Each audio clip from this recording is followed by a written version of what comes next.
Towson will hit the road for Game 2 of their CAA schedule, where they travel to take on the UMASS Minutemen.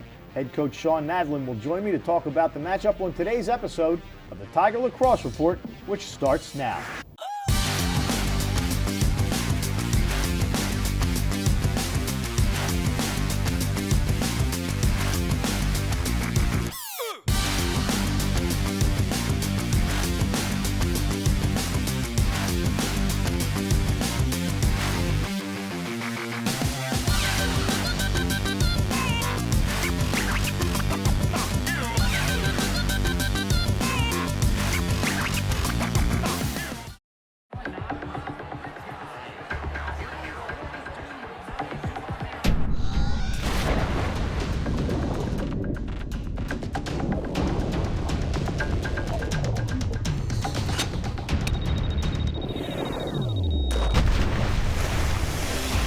When cold refreshment calls, Coors Light answers.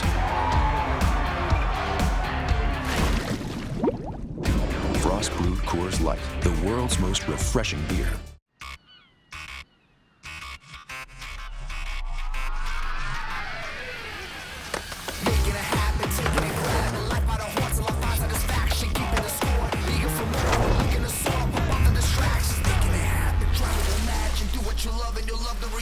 Give it your all for a piece of the action. Getting involved in the moment is magic.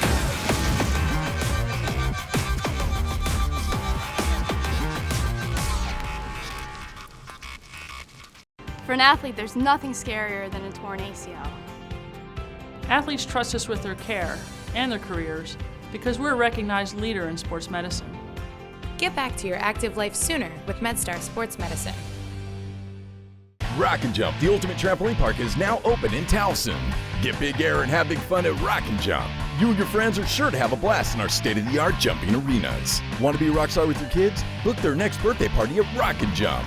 Our slam dunk zones, high-flying dodgeball, and super popular X-Beam make Rock and Jump the most rockin' birthday experience around. With a private party room and a personal party host, a Rock and Jump birthday party is great for the kids and easy on parents. Visit rockandjump.com for all the info or to book your party today. Welcome into the TSN studios for today's episode of the Tiger Lacrosse Report. I'm your host, Spiro Morekas. The number 6 or 7 Tigers will travel up to UMASS on April 9th for Game 2 of the CAA schedule. As always, I'm joined by the head coach of the Tigers, Shawn Nadelen. Coach, the CAA opener is out of the way, so whatever jitters the team might have had, those are gone. But you're taking on your first CAA road game of the year, and you're taking on a team, the UMASS Minutemen. They've had some disappointing losses, but they've had some big wins. This is a dangerous lacrosse team. Extremely dangerous, and especially at home. You know, UMass is one of the toughest places to play, every year, regardless of how, their program is doing in that certain, specific year.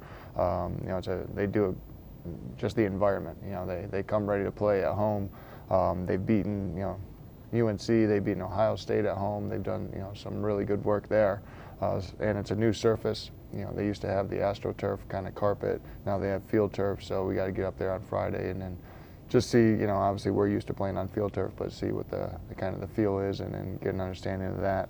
So UMass, they're always a tough team, physical, gritty, very sound defensively, and they're actually facing off very well this year, so it's going to be a great battle. One thing I noticed when you look at the stats, they've used 3 different goalies this year. Any idea who you're going to see in the net on Saturday, or is it whoever Coach Canella decides to use? You got, I think, possibly 2 guys that we've seen, that we'll see. But yeah, we can't predict that, so we got to be ready for whoever's in there. And just understand that, again, we're going to keep playing offense, and just be able to, put the shots in and get spots on the cage, regardless of who's in the net, understanding what that person is he a righty or a lefty? You don't want to, think he's a righty and, he's actually a lefty, you shoot it right into his stick. But you got to be able to see who's in there. And, we're not going to concern too much on that and over game plan it, but obviously it's interesting that they've played so many goalies. They're a team that's going to be desperate because they lost at Delaware this past Saturday, and with the CAA 6 teams, only 4 make it to the tournament. you certainly don't want to start out 0-2, because if you do, you might find yourself on the outside looking in when the season comes to an end. Yeah, obviously this is a huge game for both teams, but them, not having a win yet, I know that they always come out ready to play, but they'll have a little bit more juice, I'm sure, to them with regards to, needing a CAA win to stay in the hunt, stay in the fight. So, our guys, we'll make sure we're ready for it and be able to come out, with our ears pinned back, ready to go. When you look at them, is there a team that you've played that runs a similar style to UMass so far this season? I wouldn't say as similar.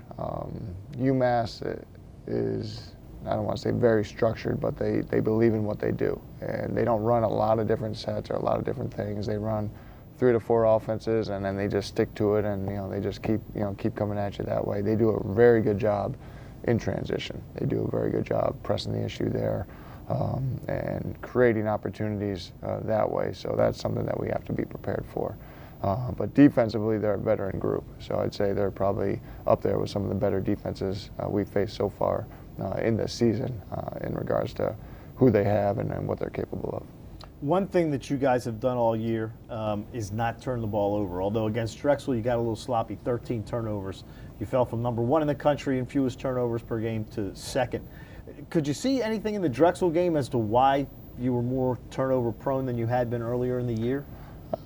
Again, we just got a little lazy at times against Drexel, got a little careless with the ball, and it was something that obviously we addressed. It was part of the epidemic that was going on in the first half within our team, and the anxiety and frustration we were feeling within ourselves to be able to just kind of settle down and play the way we are.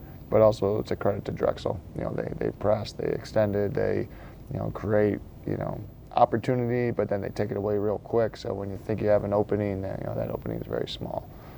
But we got to definitely value the ball a little bit more than we did against Drexel. Be able to play with confidence, but also execute with that. You look at UMass, and offensively, they're not the most explosive team in the country, but as you mentioned, defensively, they're very, very good. Are you expecting them to maybe try to dictate the pace of this game? I think any team, any opponent, is going to try to do that. They want the game to go in their favor with regards to pace of play and how they want to play. If they want to play fast, if they want to play half field, whatever it is. So, again, we just got to get out there and be able to play the way we want to. I think they're willing to play the style that we want to play in regards to 6-on-6 and very trusting in their offenses and defense. So you could see a little bit more of that, but they're definitely a team that it doesn't mind running either from the defensive end to the offense and creating transition. All right, Coach. The Tigers and UMass are scheduled for a 1 o'clock start up in Amherst. I'll have the call along with Hunter Lochte starting at 12:45 on TowsonTigers.com. For all the news on your Towson lacrosse team and all your favorite Tiger teams, check out TowsonTigers.com or the Towson Tigers on YouTube. For Coach Nadelen, I'm Spiro Morekas. Thanks for joining us, and as always, go Tigers.